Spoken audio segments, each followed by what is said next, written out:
सरकार मदीना सल्लल्लाहु अलैहि वसल्लम के एक सहाबी रसूलुल्लाह सल्लल्लाहु अलैहि वसल्लम की बारगाह में हाजिर हुए और उनके साथ चंद लोग भी हाजिर हुए एक छोटा सा मुकद्दमा लेकर। मुकद्दमा ये था, एक साहिब कहते कि ए मोहम्मद सल्लल्लाहु अलैहि वसल्लम, या रसूलुल्लाह सल्लल्लाहु अलैहि वसल्लम, ये आपका एक सहाबी है और मेरा ऊंट इसके पास है, मेरा ऊंट इसके पास मौजूद है, इसने चुराया है। मैंने जब पकड़ लिया, अपने ऊंट का तकाजा किया, तो ये कहता है कि ये तुम्हारा नहीं, ये मेरा है। लिहाजा आपका सहाबी दो गुनाहों का मुजरिम है।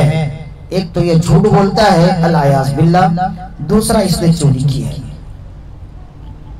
और जब रसूलुल्लाह सल्लल्लाहु अलैहि वसल्लम ने सहाबी से पूछा तो उन्होंने कहा, या रसूलुल्लाह, ये ऊंट तो मेरा है, मेरा अपना है, मैंने बचपन से पाला है और ये झूठ बोलता है।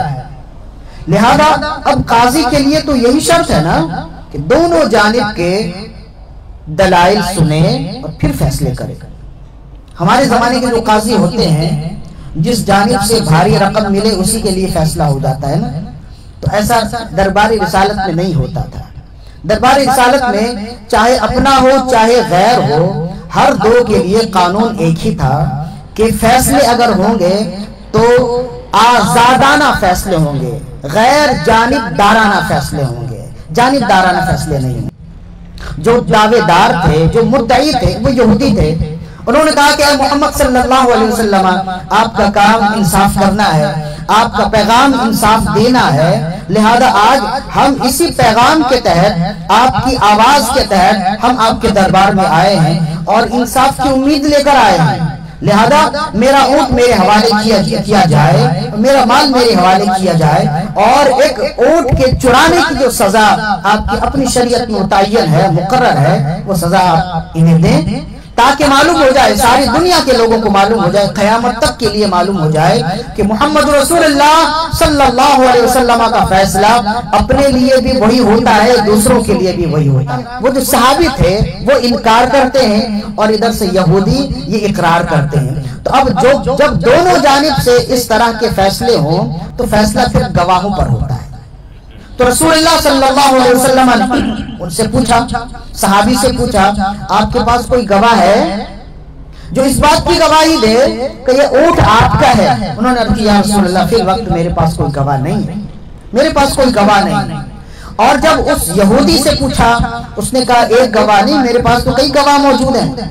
चुनांचे जब रसूलुल्लाह सल्लल्लाहु अलैहि वसल्लम ने तलब फरमाया तो उन्होंने दो चार गवाह लाकर हाजिर कर दिए और उन्होंने कहा कि हम अपनी किताब की गवाही देते हैं, साथ आपकी किताब की भी गवाही देते हैं, हम अपने नबी की नबुवत की गवाही और शहादत देते हैं, साथ आपके नबुवत की भी गवाही देते हैं, इस बात पर कि हम सच्चे हैं और आपका ये सहाबी झूठा है।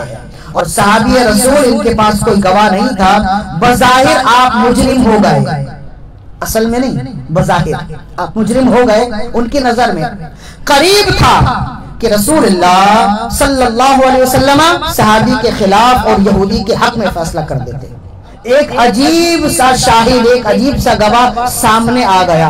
इधर रसूलुल्लाह सल्लल्लाहु अलैहि वसल्लम के लभाए मुबारक जुम्बिश करने ही वाले थे, वो ऊंट बोलने लगा, या रसूलुल्लाह, मुझे इजाजत हो तो मैं भी कुछ बोलना चाहता हूँ। इमाम सखावी ने इसको लिखा है, इमाम नबहानी ने भी लिखा है, फतकल्लमन नाक़तु बिलिसानिन अरबिय्यिन मुबीन। वो जमल, वो नाका, वो ऊंट फसी अरबी में बोलने लगा, सब सुनने लगे।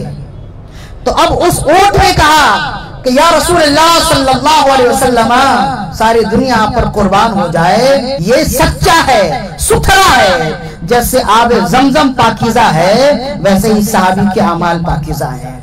और जहां तक ये दावेदार हैं तो ये गैर मुस्लिम हैं, ये यहूदी हैं, इन्होंने साजिश की है आपके सहाबी को बदनाम करने के लिए और आपके सहाबी को चोर साबित करके हाथ काटने के लिए। तो अब रसूलुल्लाह सल्लल्लाहु अलैहि वसल्लम ने फरमाया, दो गवाह तुम लाए और एक गवाह, उन दोनों गवाहों पर बड़ा गवाह अल्लाह मेरे सहाबी के लिए लाया है। अब इससे तो बढ़कर गवाही वही देगा जो इससे बड़ा गवाह होगा।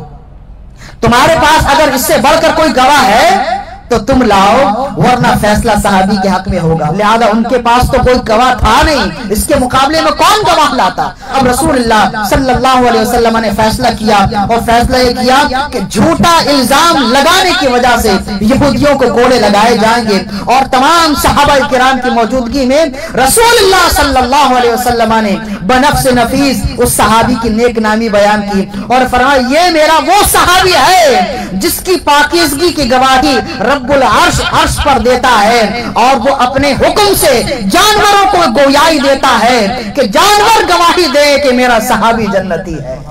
अब जब वो सहाबी जाने लगे तो रसूलुल्लाह सल्लल्लाहु अलैहि वसल्लम ने पूछा कि हर एक के लिए ऐसा नहीं होता है कि जानवर बोल पड़े, उसकी पाकीज़गी की गवाही दे। तुम्हारे लिए ऐसा हुआ है तो मतलब कोई खास काम भी है तुम्हारा, मेरा ऐसा कोई खास अमल नहीं है। हाँ, एक अमल ऐसा जरूर है, रात में सोता उस वक्त तक नहीं हूँ 100 बार जब तक आप पर दुरूद व सलाम का नजराने पर पेश कर लिया। तो रसूलुल्लाह सल्लल्लाहु अलैहि वसल्लम ने इरशाद फरमाया, बस तुम्हारा यही अमल है जिसने तुम्हारी पाकीज़गी बयान करने पर ऊंट को मजबूर कर दिया। मैं गवाही देता हूं कि दुरूद व सलाम के सदके दुनिया में जैसे तुम्हारा हाथ कटने से बचा है, तुम्हारा पूरा जिस्म दोज़ख में जाने से बच जाएगा।